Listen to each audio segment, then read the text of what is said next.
የቅንድብ ጸጉር ለምን እንደማያወድቅ ታውቃላችሁ? እስኪ የሚያውቅ እሺ፣ የማያውቅ እግዚአብሔር ይስጥልኝ፣ እኔም አላውቅም። ስለኚህ አባ ገብረ ኪዳን የተባሉ አባት ብዙ ሰው የማያውቀውን አንድ አስገራሚ ነገር ልንገራችሁ። ክርስትና ስንነሳ አስታውሳችሁ ከሆነ ይህንን ክር እናስራለን፣ ነጭ፣ ቀይ፣ ጥቁር። ግን የምን ምሳሌ ነው?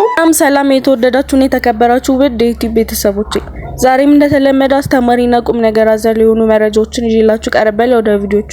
ከዛ በፊት ግን ለዚህ ቻናል አዲስ ሆናችሁ ላይክ እና ሰብስክራይብ እንዲሁም የደውል ምልክቱን በመጫን አብሮነታችሁን አሳዩኝ። ወደ ቪዲዮቹ። ኦርቶዶክሳውያን በነገው በቅዱስ ሚካኤል ቀን ማድረግ ያለባችሁን አስቸኳይ ነገር ልንገራችሁ። በጣም አጭር ጊዜ ስለሆነ ያለችን ለሁሉም በቶሎ እንዲዳረስ ቪዲዮ ሁላችሁም በቅንነት ሼርና ኮፒ ሊንክ ላይክ እያደረጋችሁ አዳርሱልኝ። ህዳር ታጠነ ሲባል ተሰማላችሁ አይደል? ለምን ይመስላችኋል ህዳር የሚታጠነው? በህዳር ወር ላይ የሚከሰት በሽታ እጅግ አደገኛ ነው። እጅግ አደገኛ። አንድ አባት በታሪክ መጽሐፋቸው ላይ ትልቅ አባት ናቸው፣ የቤተ ክርስቲያን አባት። በታሪክ መጽሐፋቸው ላይ ያሰፈሩትን አንድ ታሪክ ልንገራችሁ።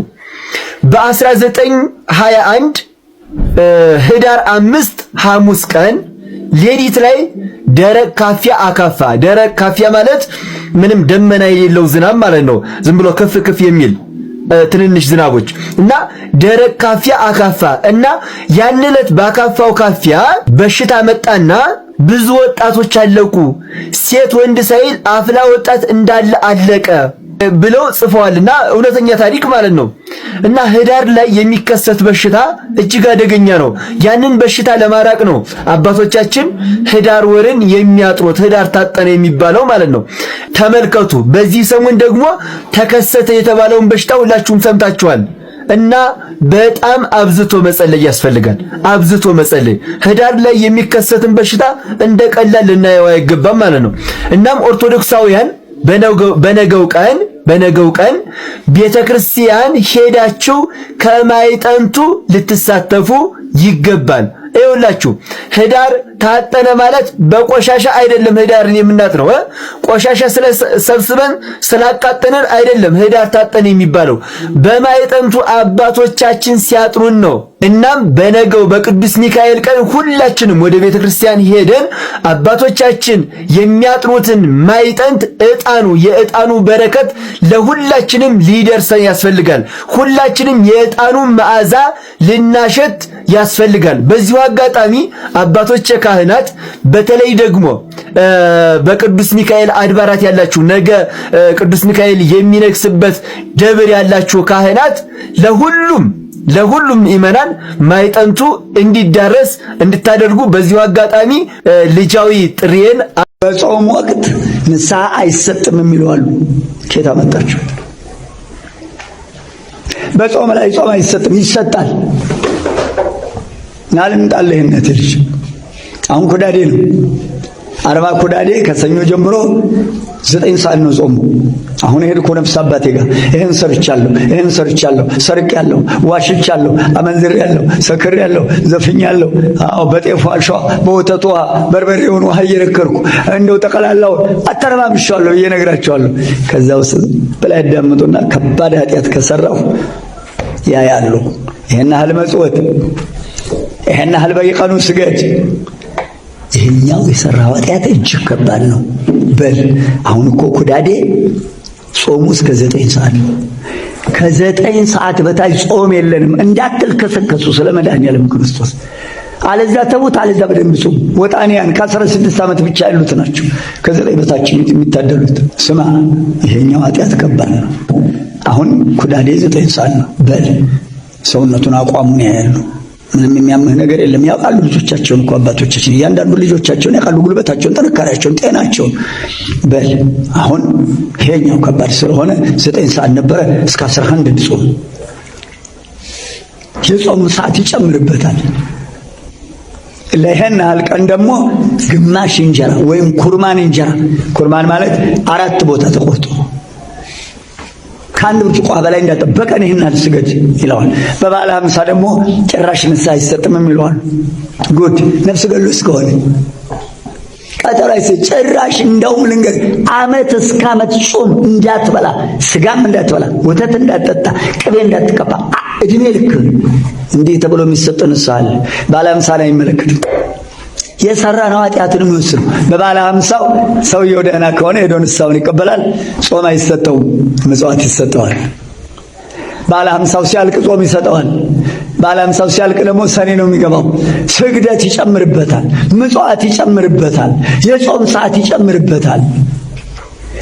ንስሐ የማይሰጥበት አበነፍሱና የነፍስ ልጁ የማይገናኙበት ሆሳዕና 6 ሰዓት እሁድ መንፈቀ ሌሊት ትንሣኤ እግዚአብሔር ይፍታ ስለማይባል በዚህ ቀን ሄዶ አባቴ ኃጢአቴን ልናዘዝ አይቻልም። ካህኑም አይቀበለው፣ አይገናኝ። ዓርብ ዕለት የስግደት ዕለት ከሰኞ ሕማማት 1 ጀምሮ የእናቴ ልጅ እንጨት የሚሰብሩ፣ አሻሮ የሚቆሉ፣ ፍቅል የሚፈጩ፣ ጌሾ የሚወቅጡ አሉ። ሕማማቱን መከራውን ማሰብ ትቼ ይህን ስሰራ ከረምኩ። አባቴ ብቅል ፈጨው፣ አሻሮ ቆላው፣ አሻሮ ፈጨው፣ ሽሮ ከካው አባቴ ብለው ሲናገሩ በወይራ እየጠበጠቡ እናቴ ልጅ በወይራ እንድች እያደረጉ ይህን ያህል ስገድ ይላሉ። ሌላው ኃጢአት አይነገርም። ዓርብ ዕለት ብቻችን በቀናለት አይታ ፍራሽ ይዘን ትራስ ተይዞ ጌታ አቧራ ለአቧራ እየተንደባለለ ሄዷል። እኛ ፍራሽ ይዘን እንሞናሞናለን። ምስጋና ይድረሰው መቼም ያሞናሙነናል። ስለዚህ እናቴ ልጅ ከዚች ቀን በስተቀር የነፍስ ልጅና የነፍስ አባት የማይገናኙበት ጊዜ የለም። ቀጠሮ ንስሐ ሄዶ ኃጢአቴን ልናዘዝ ላለ ምእመን ቀጠሮ ለሚሰጥ ካህን ወዮለት። እንደ ይሁዳ ባልተፈጠረ በተሻለው። የቅንድብ ፀጉር ለምን እንደማያወድቅ ታውቃላችሁ? እስኪ የሚያውቅ እሺ፣ የማያውቅ እግዚአብሔር ይስጥልኝ፣ እኔም አላውቅም። እሺ፣ ለማንኛውም የቅንድብ ፀጉር የማያድገው እንግዲህ ቅዱስ ዮሐንስ አፈወርቅ ማንም ሰው አያውቅም ብሏል። የማያድገው ቢያድግ ኖሮ ዓይንን ጠንቁሎ እንዳያጠፋ ነው። አይገርማችሁም? አሁን እናንተ ጨዋታ ነው የሚመስላችሁ አይደል? ይኸው እኩል እኮ ነው። የራስ ፀጉርም ደም ነው የሚመገበው፣ ይሄኛውም ደም ነው የሚመገበው። ፀጉርን የሚያሳድገው አንደኛው ደም ነው፣ ሌላኛውን አላውቅም። ከዚህ የሚመገበውን ነው፣ ሌላውን ራሳችሁ ታውቃላችሁ። ታዲያ ይሄም እየተመገበ ለምን የማያድገው? ዓይን እንዳያጠፋ ነው። እዚህ ላይ የተቀመጠው ለምንድን ነው? ግንባር ላይ የቅንድብ ፀጉር ለምን ያስፈልግ ይመስላችኋል? ግንባራችን ላይ የሚወጣው ላብ ጨው አለው አይደለም? ያ የወረደ ዓይንን እንዳይጎዳ አጥሎ የሚያስቀር እኮ ነው። እንዴት አድርጎ እንደፈጠረን እግዚአብሔር ብናው አሁን ወይኔ እንደው ሐኪም በሆን ኑሮ አበጥረው ነበር። ግን አላውቅም። ችግሩ እሱ ነው። እግዚአብሔር እንዴት አድርጎ አሳምሮ ይሁላችሁ። ምንድን ነው በጥበብ እደዊከ ገብራኒ ወለሃኳኒ። አው ጥቀ አብይ ግብርከ እግዚኦ ወኩሎ በጥበብ ገበርከ። ስራ ድንቅና ኃያል ሁሉንም በጥበብ አደረግክ አለ ቅዱስ ዳዊት። ስለት መሳል ማለት ታቦት ሲወጣ ታቦቱ ፊት ማናገር፣ የምትወዱትን ታቦት ተሳፍራችሁ ሄዳችሁ ፊት ለፊት ታቦቱ ወጥቶ ካህናት እነሱ ከፈለጉ ልማት ይበሉ ምንም ይበሉ ስብከትም ይስበኩ፣ እናንተ ከታቦቱ ጋር እያለቀሳችሁ ባችሁን እያወጣችሁ ታቦቱ ፊት መንገር አለባችሁ። ቅዱስ ቁርባን በሚሰጥበት ሰዓት ላይ ህዝቦች በሚቀበሉበት ሰዓት ላይ እንባችሁን እያወጣችሁ መናገር፣ እዛ ቦታ ላይ መለኮት ወርዶ ሰዎችን በጸጋ የሚያግዝበት ኃይሉ ለሰዎች የሚሰጥበት ሰዓት ስለሆነ በደንብ አድርጋችሁ መንገር ለእግዚአብሔር። የቅዳሴ ጸበል እየጠጣችሁ ሱባኤ እየገባችሁ እንዲህ ነገር ሲመጣ ትነግሩታላችሁ። እግዚአብሔር አይረሳም ይቻላል። እናንተ ከምታስቡት በላይ ነው ይሄ ነገር የሚያደርገው። እናንተ ከምታስቡት በላይ ብዙ ሰው ሲደረግለት አይቻለሁ። ስዕለትና ተአምራትን መርሃ ግብሬን 15ኛ ክፍል ላይ ያቆምኩት እንደው አልመች ብሎኝ በጣም ነገሮች ተጣበቡብኝ ነው እንጂ ስንት ጉድ ነው መሰሙት። በጣም የሚገርም እግዚአብሔር ለሰዎች ያደረገላቸው ኢቭን ሙስሊም ሆነው ራሱ እግዚአብሔርን ለምነውት የክርስቲያኖች አምላክ ኢየሱስ የሚሉ እኛ ኢሳ ምንልህ ብለው በየዋህነት ምንም እንኳን እነሱ ኢሳ አልመሲህ የሚሉት እኛ ኢየሱስ ምንለው ባይሆንም በስም ግን ነው ተብሎ ስለሚታመን እሳቸው በየዋህነት አሉት እባክህን እርዳኝ ስለ እናትህ ብለው ለምነው ማለት እመቤታችንን ጠርተው ስለ እናትህ ብለው ለምነው እንዲህ አይነት የፍርድ ጉዳይ እግዚአብሔር ሊያውም ጠላታቸው ኦርቶዶክስ ነው ስላችሁ ያ ችግር የፈጠረባቸው ተበቀልልኝ እኔ አማኙ ያንተ ልጅ ነው ክርስቲያን ነው እኔ ደግሞ ተበደልኩ እባክህን ፍረድልኝ ብለው ለሙስሊሙ ፈርዶላቸው ክርስቲያኑ የተቀጣበት ነው። ለምሳሌ ማርያም ሰጠችኝ አልከኝ እንዴ ከእግዚአብሔር ውጭ ይሰጣል እንዴ? ወይም አርሴማ እንደዚህ ያለች ስለ አርሴማ ምን ስልጣን ኖሯት ነው እንደዚህ የምታደርገው ለሚሉ ሰዎች ምንድነው የምትለው? መጀመሪያ ጣዕሟን ቀመሱት። ጣዕሟ ምንድነው? የቤታችን ከክርስቶስ ጋር በጣም የጠበቀ ፍቅር እንዲኖረን ታደርገናለች። ወደ ልጇ ታቀርበናለች። በጣም የሚገርመውን ነገር ልንገርህ። ገዳም ውስጥ ሆኜ በምን ላገልግልሽ አልኩኝ። ገዳም ውስጥ ከገባሁ በኋላ እንደው አንቺ እንደሚያስደስትሽ ነገር ምንድነው? ሽንት ቤት ልጥረግ፣ ግቢውን ላጽዳ፣ በቃ እሱን ማድረግ አለብኝ። ከዛ ግን ስለ ፍቅሬ ለምን አልዘክርሽ? አዲስ ገዳም ነው። ስለዚህ የሆነ ቤተ እግዚአብሔር ነገር ይሰራና የዝክር ቦታ ከአበምኔቱ ጋር ተነጋገርን። ሱባኤ ገባሁ። ከሱባኤ ከጸሎት የተለየ ብዙ ህይወት የለኝ። እያንዳንዷ ስቴፕ ላይ ይሄን ነገር ትፈቅደዋለህ፣ ይሄን ነገር ትፈቅደዋለህ፣ ጥያቄ ጠይቃለሁ። እኔ ሱባኤ ገባሁት ስምሽን ልጥራ ልዘክርሽ፣ ንፍሮም ቆሎም እንጀራም ያገኘሁትን ላድርግ። እሷ ግን ምን አለች? አይ ልጅን ዘክርልኝ። አየህ ወተቃወመ ነገሥት በየማነ ከሚል ቅዱስ ዳዊት ንግሥት በቀኝ ትቆማለች። ድንግል ማርያም በቀረብናት በወደድናት ባከበርናት ጊዜ ልጇን መስጠው ወዴት ልትቆም ትችላለች? ይህንን ታሪክ ስነግራችሁ ምስክሬ ቅዱስ ሚካኤል ነው። ልጅቷ ወይም የ11 ዓመት ሕፃን ልጅ የሆነችው የናዝሬት ልጅ ናት። ይቺ 11 ዓመት ልጅ ትምህርት ቤት እንደሄደች በዛ ወደ ቤት ሳትመለስ ትቀራለች። እናቷ ቤተሰቦቿ መጥፋቷን ሲያውቁ ለፖሊስ ሪፖርት ያደርጋሉ። ልጅቷ ተፈልጋ ታጣች። የልጅቷ እናት ደግሞ ቅዱስ ሚካኤልን ትዘክራለች። ጠዋት ማታ ቅዱስ ሚካኤልን ልጄን አደራ ምንም እንዳትሆንብኝ ጠብቅልኝ፣ ካለችበትም ቦታ አምጣልኝ እያለች ታለቅሳለች። ይቺ 11 ዓመት ልጅ ሕፃን ከትምህርት ቤት ስትወጣ ሁለት ሰዎች እንደጨበጧት ታስታውሳለች። እነዛ ሰዎች ከጨበጧት በኋላ ራሷን ያገኘችው ጨለማ ቤት ውስጥ ነው። እነዚህ ሰዎች ይቺ ልጅ በአፍዝዝ አደንዝዝ መተት ራሷን እንድትስት አድርገው ቀጥታ ወደ ደብረ ዘይት ለቆሪጥ አጋንንት ሊገብሯት ይዘዋት ሄዱ።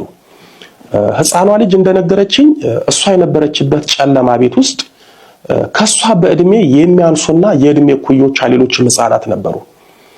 ለአንድ ሳምንት እዛ ጨለማ ክፍል ውስጥ ስትቀመጥ ከሷ ጋር አብሯት የነበሩትን ሕፃናት አንድ በአንድ በየቀኑ ከዛ ክፍል አውጥተው ይወስዷቸው ነበር። ልጆቹም እያለቀሱ አንዳንዶቹም እምቢ ሲሉ እየጎተቱ እየመቱ ነበረ ይዟቸው የሚሄዱት። ከተወሰነ ደቂቃ በኋላ እጅግ ሰቅጣጭ የሆነውን የልጆቹን ጩኸት ትሰማ ነበረ። ይህንን ነገር ስታይና ስትሰማ ጭንቀቷና ፍርሃቷ እየጨመረ መጣ። በጣም የሚያሳዝነው ይቺ የ11 ዓመት ሕፃን ልጅ የት ቦታ እንዳለች፣ ለምን እንደመጣች፣ ምን እንደሚያደርጓት አታውቅም ነበረ። የመጨረሻው ቀን ሁለት ሰዎች በርጋ ቆመው ተለቅ ያለችው ወይስ ቀይዋ ብትሰዋ ይሻላል፣ አይ ጠይሟ ናት የተባለው እየተባባሉ ሲነጋገሩ ያን ያወቀች ግን የት እንዳለች አታውቅም ነበር። በነገራችን ላይ ይቺ ልጅ ጎበዝ ሰንበት ተማሪ ናት። ይህንን የሰዎቹን ንግግር እንደሰማች ማልቀስ ጀመረች። የቤታችን ቅዱስ ሚካኤል አድነኝም እያለች ምር ብላ ለቀሰች። ይህንን ለቅሷን የሰሙት ሁለት ሰዎች መጥተው ዝም በይ ምን ያስለቅስሻል ብለው መቷት። አንደኛው ነግሬሃለሁ ይቺ ቱን ብሎ ለሁለት አንጠልጥለው ይዘዋት ሄዱ። በሕፃን አይኗ እያማተረች ስትመለከት ውስጡ ያለውን ነገር ልነግራችሁ የማልችለው ክፍል ውስጥ ይዘዋት ገቡ። ይህ ክፍል ሕፃናት ልጆች ለቆሪጥ አጋንንት የሚሰውበት ቦታ ነው። ይቺ ልጅ አሁንም የቤታችን ቅዱስ ሚካኤል አድነኝ እያለች ታለቅሳለች። አንደኛው እዚህ ቅዱስ ሚካኤል የሚባል የለም፣ እዚህ ያለው አንቺን የሚቀበልሽ ነው ብሎ ልጅቷን ሊሰዋት የመስዋዕት ክፍል ውስጥ አስቀምጧት ድንገት በሩን ቆልፎ ወጣ አለ። ልጅቷን እንባዋን እያዘራች እያለቀሰች የቤታችን ቅዱስ ሚካኤል አድነኝ እያለች በሕፃን አንደበቷ ጸለየች፣ አለቀሰች። በዚህን ጊዜ ፊቱና ሰውነቱ የማይታይ ግን ብርሃን የሆነ ነገር ለልጅቷ ታያት። ከዛ ብርሃን ውስጥ ወይም ያ ብርሃን አይዞሽ እኔ አለው ምንም አትሆኝም፣ ተከተኝ፣ እናትሽ የምትዘክረኝ ቅዱስ ሚካኤል ነኝ የሚል ድምፅ አሰማት። በፍጥነት ተከተኝ አላት። ልጅቷም የደስታ እንባ እያነባች በብርሃን ተመስሎ የታያትን ቅዱስ ሚካኤልን ተከተለች። ስትከተለው ሊሰዋት የነበረው ሰው ዘግቶት የሄደውን በር ቅዱስ ሚካኤል በሩን በታምራት ከፍቶላት ልጅቷንም እየመራት ሄደ። በነገራችን ላይ መጽሐፍ ቅዱስ ላይ የተጻፉት አስደናቂና አስገራሚ የእምነት ታምራቶች አንብበናቸው እንድንደነቅባቸው ሳይሆን ለኛ ምን እንደሚደረጉ ለማወቅ ጭምር ነው። ይህች ልጅ ቅዱስ ሚካኤል እስራኤልን በብርሃን ፋና እንደመራቸው ሁሉ ይህችን ልጅ በብርሃን ፋና እየመራት ለቆሪጥ አጋንንት ከሚሰዋበት ቤት አወጣት። ቅዱስ ሚካኤልን ቤተክርስቲያን አድርሷት እናትሽ እያለቀሰችብኝ ነው፣ ሰው አዝልሻለሁ፣ አይዞሽ፣ አልለይሽም ብሏት ተሰወራት። ልጅቷም ቤተክርስቲያን ውስጥ ቁጭ እንዳለች አንዲት እህት መታ አነጋገረቻት። ልጅቷም የሆነባትንና ቅዱስ ሚካኤል ያደረገላትን ታምራት ነገረቻት። እሷም ተደንቃ የእናቷን ስልክ ከልጅቷ ተቀብላ ደውላላት ልጅቷን ከእናቷ ጋር በስልክ አገናኘቻት። ከሷ ጋር እንደሆነች ነግራት እናቷን አረጋጋቻት። ናዝሬት ድረስ ልጅቷን ይዛላት እንደምትመጣ ነገረቻት። ይቺ ተባረከች ሴት ልጅቷን ናዝሬት ድረስ አድርሳት ለእናቷ አስረከባት። ወደ ደብረ ዘይት ተመለሰች። በቅዱስ ሚካኤል ታምራት ከሞትና ከቆሪጥ መስዋዕት የተረፈችው ልጅ እዛ ጨለማ ቤት ውስጥ ሕፃናት የሚሰውበት ክፍል ያየችው ነገር እንቅልፍና መረጋጋት ስለከለከላት እናቷን ጦጦ ማርያም ይዛት መጣች። ይህች ልጅ እኔ ጋር 1 ወር ተቀምጣ ጸበል ተጠምቃ ወደ ናዝሬት ሄደች። የወለላይቱ እመቤት ልጆች ይህች ልጅ ቅዱስ ሚካኤል ባይደርስላት፣ ቅዱስ ሚካኤል ባይታደጋት ኖሮ እንደ ሌሎቹ ሕፃናት የቆሪጥ መስዋዕት ትሆን ነበረ። ለዚህ ነው አባቶቻችን ዝክር አጥር ነው የሚሉት። ቅዱሳን መላእክትና ቅዱሳንን የምትዘክሩ ከሆነ እናንተንም ልጆቻችሁንም የነሱ ጸሎታቸውና ቃል ኪዳናቸው አጥር ሆኖ ይጠብቃችኋል።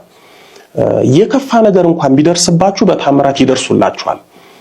ጥቁሯ ማርያም አዲስ አበባ ልዩ ስሙ ሜክሲኮ ወይም ባልቻ ሆስፒታል አካባቢ በሚገኘው በማህደረ ስብሐት ቅድስት ልደታ ለማርያም እና ደብረ መድኃኔ ዓለም ወይም የእናትና ልጅ ቤተክርስቲያን ከአውደ ምሕረቱ በስተቀኝ ባለው የቤተ መቅደሱ ግድግዳ ከመካከለኛው መስኮት አናት ላይ ተለጥፋ የምትገኝ ጥንታዊ ስዕል ናት። ይህች የእመቤታችን ስዕል የልደታ ሕንፃ ቤተ መቅደስ ሲታነጽ አብራ ተሰርታ የዛኑ ጊዜ እንደተለጠፈች ያለችበት ሁኔታ ያመላክታል።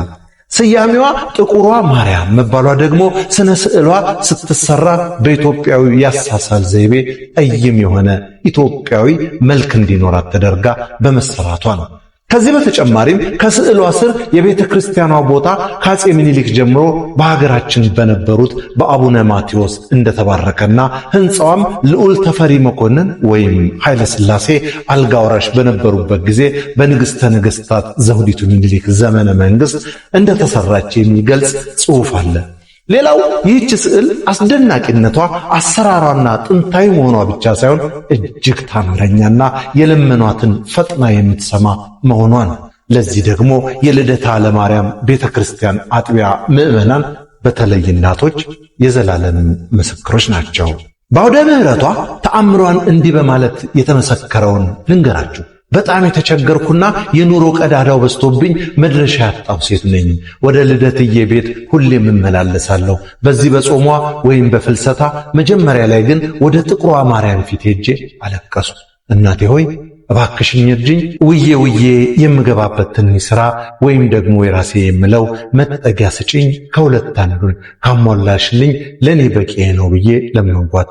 የእመቤቴ ነገር ግን ድንቅ ነው።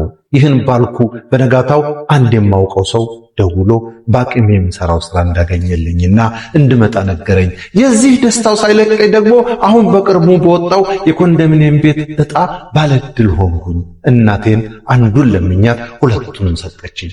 እመቤቴ ድንግል ማርያም እኔን እንደሰማች እናንተንም ተስማችሁ በማለት ታምሯን መስክረዋል።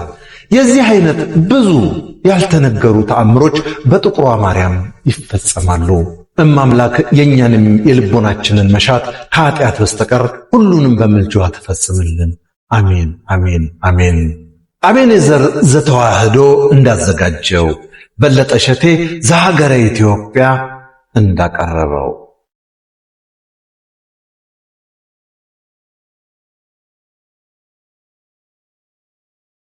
ዳሴ ማርያምና መዝሙረ ዳዊት በምንጸልይበት ወቅት ቅደም ተከተሉ ሰፋ አድርገው ቢመልሱልኝ ብለዋል።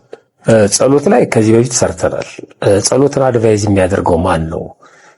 አንዳንድ ሰዎች ዝም ብሎ ላገኙት ሰው ይሄን ብትጸልይ እንትንን ጸልይ ያሉ ዝም ብሎ የሚያድሉ ሰዎች አሉ። እነዛም ደግሞ ዝም ብሎ የሚቀበሉ አሉ ከመጓጓት የተነሳ። እነዚህ አይነት ሰዎች ይወለ እዚህ ጸበል እንደዚህ ታምር ተሰራ ይሄዳሉ፣ እዚህ ጸበል እንዲህ ታምር ተሰራ ይሄዳሉ። ስለሰሙት ብቻ እዛ ጸበል ላይ ሄደው የሚድኑ ይመስላቸው ሰዎች አሉ። አይደለም፣ እንደሱ አይደለም። እምነት ነው የሚያስፈልገው ወሳኙ ማለት ነው። ስለዚህ እኔ ጸሎት ስጸልይ መሰረታዊ አንድ ክርስቲያን ሊጸልይ የሚገባው ጸሎት ምንድነው? ጸሎት እኮ የሚጀምረው ከማማተብ አይደል? አትብ ገጽ ይብላል የሚጀምረው የመጀመሪያው እሱ እኮ ነው። አትብ ገጽ ፊቴንና መላ ሰውነቴን እሱ ነው የመጀመሪያው ጸሎት ማለት። ሁሉ ጊዜ ጠዋት ስንነሳ ማታም ከሱ እንጀምራለን። ከዛ የዘወትሩን ጸሎት እንልና የዕለት ውዳሴ ማርያም፣ ከዛ የቅዱሳን መላእክት ብለን በቃ እሱ የመጀመሪያው ነው ማለት ነው። ከዛ መጨመር የሚፈልግ ሰው ወደ መዝሙረ ዳዊት ይሄዳል ማለት ነው። እና ዮሐንስ ወንጌልም አለ። መዝሙረ ዳዊት እንዴት ነው? እንደየስራችንና እንደየጊዜያችን ነው። ግን በቤተክርስቲያን አከፋፈሉ 150ውን ለ5 ስታካፍለው 30 ይሆናል፣ ወይም 30 ሲባዛ በ5 150 ይሆናል። ከቅዳሜና ከእሑድ ውጪ እንደዚህ ያደረጉ መጸለይ ይቻላል። አይ ደግሞ ተውጣቶ ከመዝሙረ ዳዊት እሱ እንደ አቅሙ ፈልጎ ወይም አባቶችን አማክሮ በቀን አንድ መዝሙር ልንጸልይ እንችላለን። እንደ አቅማችን ነው እሱ። በተረፈ ደግሞ ጊዜ ያለኝ ካለ መልካ አለ፣ መልካ ኢየሱስ አለ፣ መልካ ማርያም አለ፣ ድርሳናቱ አሉ፣ ገድላቱ አሉ፣ እንደየጊዜያችን።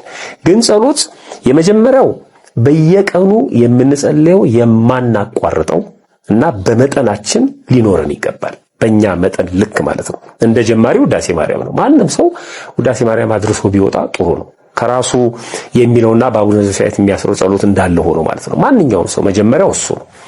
ከዛ ቀጥሎ ቅድም እንዳልነው ነው መዝሙረ ዳዊት።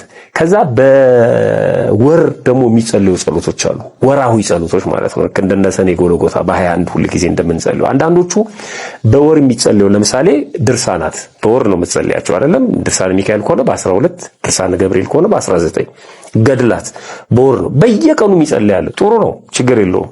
ግን ጊዜውስ አንዳንዴ የቀረን ፔጅ እያየ ዛሬ በለንደን ከተማ ታላቅ ደስታ ሆኗል። እንደምታውቁት እማምላክ ወላዲት አምላክ ለ50 ዓመት ከኖረችበት ቤት በክብር ወደ መንበረ ክብሯ ልትገባ የለንደንን መንገድ አዘግተን እየዘመርን እልል እያልን ወዳረፈችበት ቤት እየሄድን እንገኛለን። በመላው ዓለም ያላችሁ እንኳን ደስ ያላችሁ። ሁላችሁም አብራችሁን እየዘመራችሁ እማምላክ ወላዲት አምላክ ወደ መንበረ ክብርሽ በሰላም ግቢ እያላችሁ ኮሜንት እንድታደርጉም ሁሉ ጠይቃለሁኝ።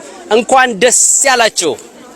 አዶ ልጆች እንኳን ደስ ያላችሁ፣ እንኳን ደስ ያላችሁ። እንግዲህ ሰሞኑን ስውሯ ማርያም ላይ ክርክር ይዘን ነበረ ስንጠይቅ ከቤተ ክህነት ስውሯ ማርያም ገዳም አይደለችም ደብር ናት። ሁለተኛ ደግሞ ስውሯ ማርያም ላይ ሚልኪ እግዚአብሔር አብ ቤተክርስቲያን ነው የምትባለው። አባቶቻችን እንግዲህ ጥያቄያችንን እየተቀበሉ ይገኛሉ። ሀገረ ስብከቱ የሚቀሩ ጥያቄዎች አሉ፣ እነሱንም ይመልሱልን። እምነት አይሸጥም እያላችሁ አሁንም ጻፉ። እንኳን ደስ ያላችሁ። ስውሯ ማርያም ገዳም አይደለችም ደብር ናት። በተከፋችሁ ጊዜ ድንግል ማርያምን እንደዚህ በሏት፣ እናቴ ማርያም ወላዲተ አምላክ እመብርሃን ሆይ በዚህ ዓለም እውነተኛ ዘመድ ጓደኛ ወገን እንደሌለኝ ታውቂያለሽ። እናቴ ተስፋዬ፣ አምባ መጠጊያዬ፣ አለኝታዬ፣ ክብሬ አንቺ ነሽና ጸጋሽን፣ ሰላምሽን፣ ረድኤትሽን በላይ ላይ እንደ ክረምቱ አዝንሚልኝ። በማወቅም ሆነ ባለማወቅ ከሠራሁት ኃጢአት መተላለፍ ከወላጆቼ በደልና መተላለፍ ከወገኖቼ በደልና ግፍ አንቺ በከበረው ቃል ኪዳንሽ እጠቤኝ ንጹሕም አድርጌኝ። እስኪ ሁላችሁ እመብርሃን ሆይ ንጹሕ አድርጊ በሉ። አሜን። I wish you the best for the rest of your life. Feel sorry for you when I looked in your eyes. በመጨረሻም ተወዳጁ አርቲስት ሰላም ተስፋዬ በመናፍቃን ቸርች ውስጥ ከደረሰባት ሸዋሸዋ በኋላ ወደ ሰሚነሽ ፊቷን አዙራለች። እንደሚታወቀው ሰላም ቀድማ ከነበረችበት ቤተ እምነት በቀድሞ ባለቤቷ አማካኝነት ምንፍቅናን ብትቀበልም ይህንን ውሳኔ የወሰነችበትን ቀን በመራገም ላይ ትገኛለች። ለመሆኑ ሰላም ምንድነው የገጠማት? መረጃዎችን ሰጣችኋለሁ። ተወዳጁ አርቲስት ሰላም ተስፋዬ አገር ሰላም ብላ ባቀናችበት አንድ ቸርች ውስጥ የገጠማት ነገር አይኗን አሳብጦ ወደ ኳስነት ሊቀይረው ችሏል። ነገሩም እንዲህ ነው። እንደሚታወቀው ሰላም በቀድሞ ባለቤቷ አማን አማካኝነት ምንፍቅናን ተቀብላ ለተወሰኑ ጊዜያቶች በዚያም ቆይታለች። ታዲያ ያለፈው ሳምንት እሁድ በአንድ ኢንተርናሽናል ቸርች ገብታ ጸሎት ከተደረገ በኋላ አይን የማጥራትና የወደፊቱንም የማየት ፕሮግራም ተዘጋጅቶ ሁሉም ወደፊት ያቀናል። እኔም ተነስቼ ሄድኩኝ። አይኔ ላይ ስፕሬይ በሚመስል ነገር ውሃ መሳይ ነገር ረጨብኝ። ከዚያ በኋላ የተፈጠረውን ነገር መናገር አልችልም። በሰዓቱ ምንም አልመሰለኝም ነበር። በኋላም ቤት ስገባ ግን አይኔን በጣም አሳከከኝ። ስነካካውም በእጅጉ አበጠ። የምገባበትም ጠፋኝ። ሐኪም ቤት ሄድኩ። ጠብታ ማዘሉኝ፣ ግን ሊሻለኝ አልቻለም። በኋላም ወደ ሰሜነሽ በማቅናት ከመሜ ለመፈወስ ችያለሁ። ወላዲት ቃል ትመስገኝልኝ። ምንፍቅና ትውልድ ገዳይ ነውና ተጠንቀቁ ስትልም ማስተማርን ጀምራለች።